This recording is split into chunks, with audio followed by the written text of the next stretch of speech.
ಕೇಂದ್ರ ಸಚಿವ ಕುಮಾರಸ್ವಾಮಿಗೆ ಎದುರಾಯಿತು ಮತ್ತೊಂದು ಸವಾಲ್. ಪತ್ರದ ಮುಖೇನ ಕೇಂದ್ರ ಸಚಿವರಿಗೆ ರಾಜ್ಯ ಸರ್ಕಾರ ಟಾಂಟ್ ಅನ್ನು ಕೊಟ್ಟಿದೆ. ಮಂಡ್ಯ ಜಿಲ್ಲೆಗೆ ಕೈಗಾರಿಕೆ ತರಬೇಕೆಂದು ಪಟ್ಟು ಹಿಡಿದಿದ್ದಾರೆ ಎಚ್ಡಿಕೆ. ಅವರ ಪತ್ರಕ್ಕೆ ಪ್ರತಿಯಾಗಿ ಸಚಿವ ಎಂಬಿ ಪಾಟೀಲ್ ಪತ್ರ ಬರೆದಿದ್ದಾರೆ. ARAI ಸ್ಥಾವರಕ್ಕೆ ಮಂಡ್ಯ ಜಿಲ್ಲೆಯಲ್ಲಿ ಭೂಮಿ ಲಭ್ಯ ಅಂತ ಕೇಂದ್ರ ಸಚಿವರ ಪತ್ರ. ಇನ್ನು ಕುಮಾರಸ್ವಾಮಿಗೆ ಎಂಬಿ ಪಾಟೀಲ್ ಕೂಡ ಪತ್ರವನ್ನು ಬರೆದಿದ್ದಾರೆ. ARAI ಸ್ಥಾವರ ಸ್ಥಾಪನೆಗೆ 100 ಎಕರೆ ಜಾಗಕ್ಕಾಗಿ ಪತ್ರ ಬರೆದಿದ್ದಾರೆ. ಜಾಗ ಗುರುತಿಸಿ ರಾಜ್ಯ ಸರ್ಕಾರ ಮರುಪತ್ರವನ್ನು ಬರೆದಿದೆ. ಹೆಗ್ಗಡತಹಳ್ಳಿ ವ್ಯಾಪ್ತಿಯಲ್ಲಿ 105 ಎಕರೆ ಸರ್ಕಾರಿ ಭೂಮಿ ಲಭ್ಯ ಆಗಿದೆ.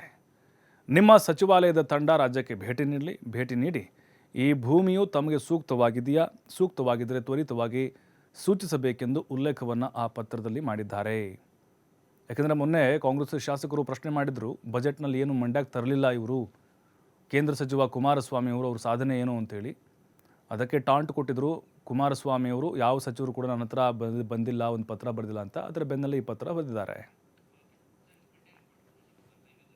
ಮತ್ತಷ್ಟು ಮಾಹಿತಿ ನಮ್ಮ ಪ್ರತಿನಿಧಿ ಶಶಿಕುಮಾರ್ ನೀಡ್ತಾರೆ. ಶಶಿಕುಮಾರ್, ಈಗ ಕುಮಾರಸ್ವಾಮಿ ಅವರಿಗೆ ರಾಜ್ಯ ಸರ್ಕಾರವೇ ಟಾಂಟ್ ಕೊಟ್ಟಿದೆ. ಯಾಕಂದರೆ ಮೊನ್ನೆ ಅವರು ಹೇಳಿದ್ರು, ಯಾವ ಸಚಿವರು ಕೂಡ ನನ್ನ ಬಂದು ಭೇಟಿಯಾಗಿಲ್ಲ, ಪತ್ರವನ್ನು ಕೂಡ ಬರೆದಿಲ್ಲ ಅಂತೇಳಿ. ಈಗ ಏನಾದರೂ ಅದಕ್ಕೆ ಸ್ಪಂದಿಸದೇ ಇದ್ದರೆ ಅಥವಾ ಕೈಗಾರಿಕೆ ತರದೇ ಇದ್ದರೆ ಅವ್ರಿಗೆ ಇದು ವಾಪಸ್ ಮುಳುವಾಗ್ಬೋದಾ? ಹೇಗೆ ಮುಂದಿನ ದಿನಗಳಲ್ಲಿ? ನಿಜವಾಗ್ಲೂ ಪ್ರಭು ಹಾದಿಮನಿ, ಏನಂತ ಹೇಳಿದ್ರೆ ರಾಜ್ಯ ಮತ್ತು ಕೇಂದ್ರ ಸರ್ಕಾರಗಳ ನಡುವೆ ಆಗಿಂದಾಗೆ ಮಾತಿನ ಚಕಮಕಿಗಳು ಮತ್ತೆ ಆರೋಪ ಪ್ರತ್ಯಾರೋಪಗಳು ನಿರಂತರವಾಗಿರ್ತಕ್ಕಂಥದ್ದು. ಆದ್ರ ಮತ್ತೊಂದು ಮಜಲಿಗೆ ಹೋಗೋದಾದ್ರೆ, ಮಂಡ್ಯದ ರಾಜಕಾರಣದಲ್ಲಿ ಕೈಗಾರಿಕಾ ಸಚಿವರಾಗಿರ್ತಕ್ಕಂಥ, ಕೇಂದ್ರದ ಕೈಗಾರಿಕಾ ಸಚಿವರಾಗಿರ್ತಕ್ಕಂಥ ಏನು ಸಂಸದರು ಆಗಿರ್ತಕ್ಕಂಥ HD ಕುಮಾರಸ್ವಾಮಿ ವರ್ಸಸ್ ರಾಜ್ಯ ಸರ್ಕಾರ, ಅದರಲ್ಲೂ ಕೂಡ ಮಂಡ್ಯ ಜಿಲ್ಲೆ ಉಸ್ತುವಾರಿ ಸಚಿವರಾಗಿರ್ತಕ್ಕಂಥ ಚಲುವರಾಯಸ್ವಾಮಿ ಮತ್ತೆ ಕುಮಾರಸ್ವಾಮಿ ಅವರ ನಡುವೆ ಸಾಕಷ್ಟು ವಾದ ವಿವಾದಗಳು, ಆರೋಪ ಪ್ರತ್ಯಾರೋಪಗಳು, ಮಾತಿನ ಚಕಮಕಿಗಳು ನಿರಂತರವಾಗಿ ಸಾಕ್ತಾನೆ ಇರ್ತಕ್ಕಂಥದ್ದು.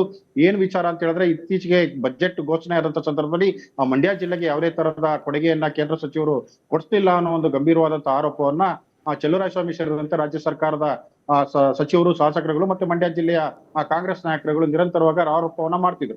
ಆದ್ರೆ ಇದೀಗ ಮತ್ತೊಂದು ಮಜಲಿಗೆ ತಿರುಗಿರ್ತಕ್ಕಂಥದ್ದು. ಅದು ಈ ಬಾರಿ ರಾಜ್ಯ ಸರ್ಕಾರ ಏನು ಕೇಂದ್ರ ಸರ್ಕಾರಕ್ಕೆ, ಅದರಲ್ಲೂ ಕೂಡ ಕೇಂದ್ರದ ಸಚಿವರಾಗಿರ್ತಕ್ಕಂಥ HD ಕುಮಾರಸ್ವಾಮಿ ಅವರಿಗೆ ಒಂದು ಪತ್ರವನ್ನ ಬರೆದಿರ್ತಕ್ಕಂಥದ್ದು. ರಾಜ್ಯದ ಕೈಗಾರಿಕಾ ಸಚಿವರಾಗಿರ್ತಕ್ಕಂಥ MB ಪಾಟೀಲ್ ಅವರು ಒಂದು ಪತ್ರವನ್ನ ಬರೆದು, ಏನು ನೀವು ARAI ಒಂದು ಸ್ಥಾವರವನ್ನ ಸ್ಥಾಪನೆ ಮಾಡ್ಲಿಕ್ಕೆ ಮಂಡ್ಯದಲ್ಲಿ 100 ಎಕರೆ ಜಮೀನನ್ನ ಕೇಳಿದ್ರಿ, ಅದಕ್ಕೆ ಸೂಕ್ತವಾಗಿ ಮಂಡ್ಯ ಜಿಲ್ಲಾಧಿಕಾರಿಗಳು ಸರ್ಕಾರಕ್ಕೆ ಒಂದು ವರದಿಯನ್ನ ಕೂಡ ಕೊಟ್ಟಿರ್ತಕ್ಕಂಥ ಪತ್ರದ ಮುಖೇನ 105 ಎಕರೆ ಅಂದ್ರೆ ಮಂಡ್ಯ ಜಿಲ್ಲೆಯ ಮಂಡ್ಯ ತಾಲೂಕಿನ ಬಸರಾಳ ಸಮೀಪ ಇರ್ತಕ್ಕಂಥ ಹೆಗ್ಗಡತಳ್ಳಿ ಮತ್ತು ಏನು ಮುದ್ದನಘಟ್ಟ ಅಂತ ಏನಿದೆ ಆ ಭಾಗದಲ್ಲಿ, ಅಂದ್ರೆ ಆ ಎರಡೂ ಹಳ್ಳಿಗಳ ಮಧ್ಯದಲ್ಲಿ 105 ಎಕರೆ ಜಮೀನಿದೆ. ಆ ಜಮೀನನ್ನ ಕೊಡ್ಲಿಕ್ಕೆ ನಾವು ಸಿದ್ಧರಿದ್ದೇವೆ.